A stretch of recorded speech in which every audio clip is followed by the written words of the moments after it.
এর দায়িত্ব তো হাসিনাকে নিষিদ্ধ করা যায়, হাসিনার দলকে নিষিদ্ধ করা যায়। হেফাজতে আপনারা দেখছেন, হেফাজতের আলেমরা শাপলা চত্বরে শান্তিপূর্ণভাবে আন্দোলন করছিল।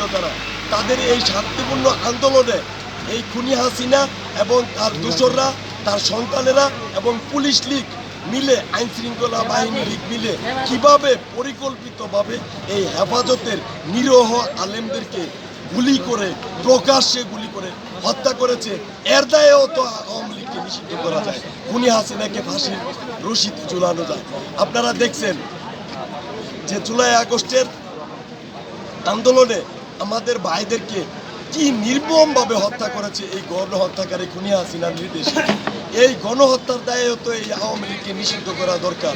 যারা বাংলাদেশের মানুষের ভোট চুরি, বাংলাদেশের হাসিনার পিয়ন, ঘরের পিয়নও 400 কোটি টাকার মালিক, এটাও হাসিনা গৌরব করে করতো। আপনারা এগুলা কি আপনারা কোনোদিন শুনেন নাই নাকি? আমি বুঝি না আপনারা কেন আওয়ামী লীগকে নিষিদ্ধ করতেছেন না, আপনারা কেন আমাদের আহত যোদ্ধা